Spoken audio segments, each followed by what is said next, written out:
भगवान के भक्त की महिमा बड़ी अद्भुत है, बहुत अनुपम है। इसलिए महाराज जी शास्त्रों में स्पष्ट लिखा है, भगवान के भक्त के प्रति जाति बुद्धि रख करके, जाति सूचक शब्द का स्मरण करके भक्त का तिरस्कार करना, उसको बहुत बड़ा पाप माना गया, बहुत बड़ा अपराध माना गया। स्वामी अग्रदेवाचार्य जी महाराज ने तो कहा कि हरिनाम रटने से सारे पाप नष्ट हो जाते हैं, पर कुछ पाप ऐसे हैं जो हरिनाम लेने से भी नष्ट नहीं होते। कौन कौन से पाप? बोले गुरु में मनुष्य बुद्धि रखना, ये बहुत बड़ा पाप है। गुरु विषय नर बुद्धि, गुरु को मनुष्य समझना, ये पाप हरिनाम लेने से भी नष्ट नहीं होता। भगवान के विग्रह में ये पीतल के हैं, ये चांदी के हैं, ये सोने के हैं, ये पत्थर के हैं, ऐसा कहना, उनमें जड़ बुद्धि रखना। चरणामृत में जल बुद्धि रखना। महाप्रसाद ही अन्न, महाप्रसाद में अन्न बुद्धि रखना। और भगवान के भक्त में जाति बुद्धि रखना। साधु की जात पिछाने।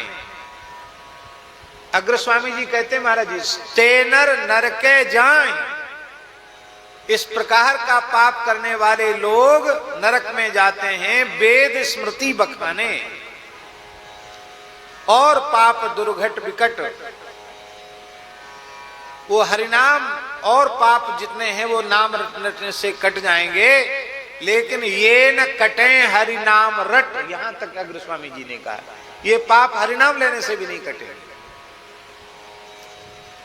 भगवान की भक्ति ऐसी है, बड़ी प्यारी बात है शास्त्री जी। भगवान को सूकर के रूप में जन्म लेने की क्या जरूरत थी? वाराह अवतार लेने की, नृसिंह अवतार लेने की, मछली बनने की, कछुआ बनने की भगवान को क्या जरूरत पड़ गई? हयग्रीव बनने की भगवान को क्या आवश्यकता पड़ गई? हंस बनने की क्या आवश्यकता पड़ गई? इन पशु पक्षियों के आकार में भगवान ने अवतार क्यों लिया? भगवान सत्य संकल्प हैं, अपने संकल्प से ही लीला कर देते, अथवा अपने स्वरूप से प्रकट होकर लीला कर देते। उनके लिए क्या कठिन था? ये विविध रूप क्यों लिए भगवान ने? केवल इसलिए लिए कि मैं चाहे मछली बन जाऊं, कछुआ बन जाऊं, वाराह बन जाऊं, नृसिंह बन जाऊं, किसी भी आकार में जन्म ले लूं, मेरी भगवत्ता उससे प्रभावित नहीं होती है, मेरी महिमा प्रभावित नहीं होती है। इसी तरह से मेरा भक्त चाहे जिस कुल में जन्म ले ले, वह कुल उसकी महिमा में बाधक नहीं बनता।